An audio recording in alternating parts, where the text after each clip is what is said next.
Hi students, now we are going to solve the fourth MCQ problem. An engine pumps water continuously through a hose.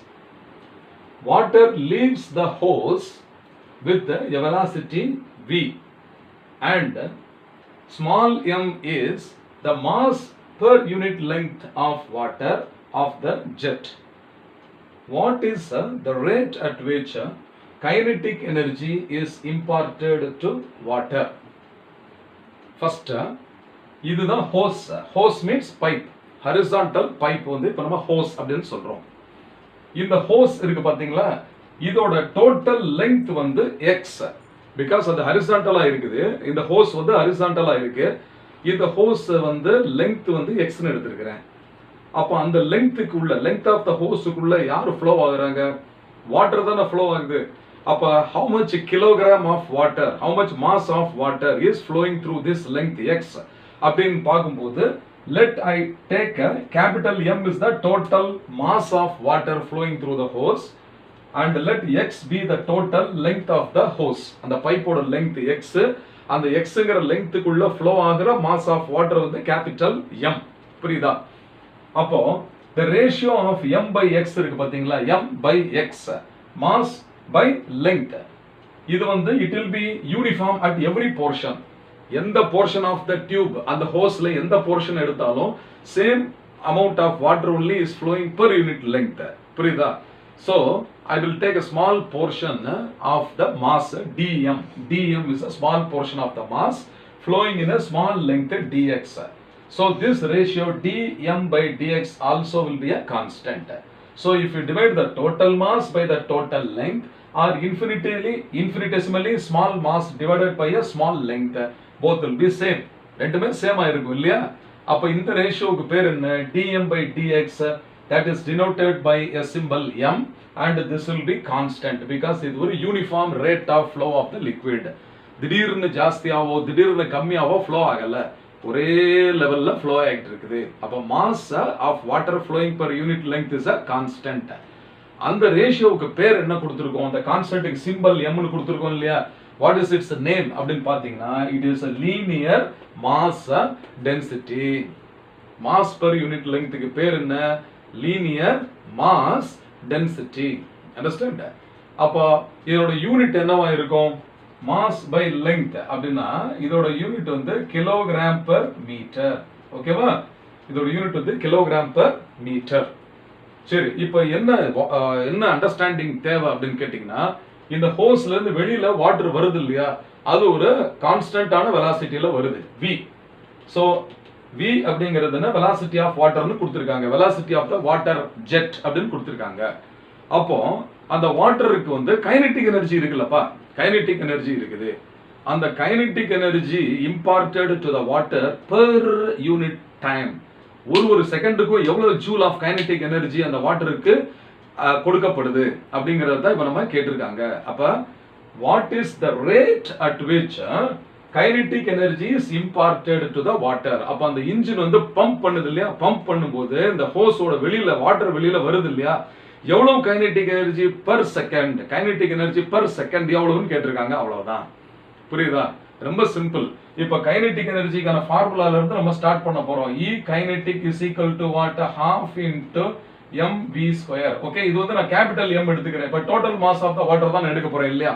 half into, ஏன்னா இங்க small m already I have taken what linear mass density ன்னு எடுத்ததனால இப்ப half into capital mv square. Total mass of the water I have to substitute there. புரியுதா? So its velocity is v. இப்போ at what rate the kinetic energy is imparted? Rate அப்படின்னா என்ன அர்த்தம்? We have to differentiate. We have to differentiate the kinetic energy with time. Because kinetic energy with time I have to differentiate. அப்போ d by dt of the kinetic energy. d by dt of kinetic energy I have to find out.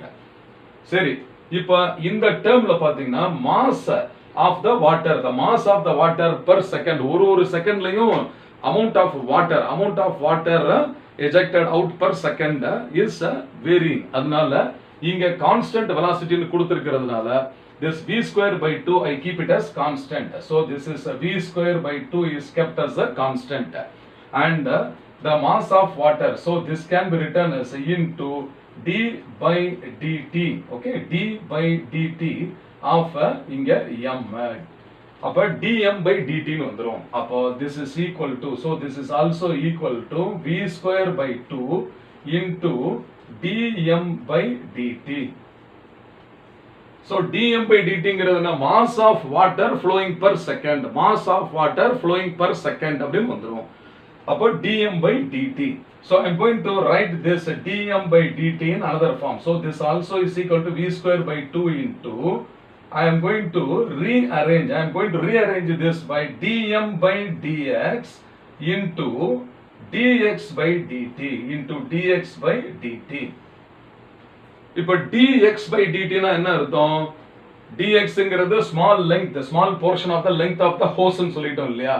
அப்ப how much length or distance traveled by water per second ன்னு வந்துரும் இல்லையா? அப்ப dx by dt ங்கிறது என்ன? The rate of distance traveled அப்படின்னு வந்துரும். அப்ப that is equal to the magnitude of the velocity v. அப்ப dx by dt is equal to v ன்னு substitute பண்ணலாம் இல்லையா? So இங்க dx by dt is equal to v. So that is equal to the magnitude of the velocity. Magnitude of the velocity of water. Understand? அப்போ இந்த dx by dt க்கு பதிலா நான் ஒரு v substitute பண்ண போறேன்ப்பா. அப்போ என்ன ஆகுதுன்னு கேட்டிங்கனாக்க இந்த dm by dx க்கு பதிலா நம்ம என்ன substitute பண்ணலாம்? ஆல்ரெடி இங்க பாருங்க dm by dx is also equal to m. M means what? Linear mass density. So I am going to substitute dm by dx is equal to small m and dx by dt is equal to small v. Therefore this dek, okay, by dt is equal to v square by 2 into dm by dx is nothing but small m, linear mass density into small v. இப்போ இத multiply பண்ணா நமக்கு என்ன வரும்னு பாத்தீங்கன்னா m into v square into v is v cube ன்னு வந்துரும். v cube by 2. Okay, so this is equal to 1 by 2 m into v cube ன்னு வருது. Okay, therefore dek by dt is equal to 1 by 2 mv cube அப்படின்னு வந்திருக்குது. இதான் answer. புரியுதா? அப்ப what is the rate at which kinetic energy is imparted to water அப்படின்னு கேட்டிங்கன்னா it is at the rate of half mv cube is the answer. Understand? அப்ப இங்க என்ன ஆப்ஷன்ஸ் கொடுத்திருக்குன்னு பாருங்க. A is the right option. First option itself is correct. ஓகேவா? அப்போ therefore this option A is the correct answer.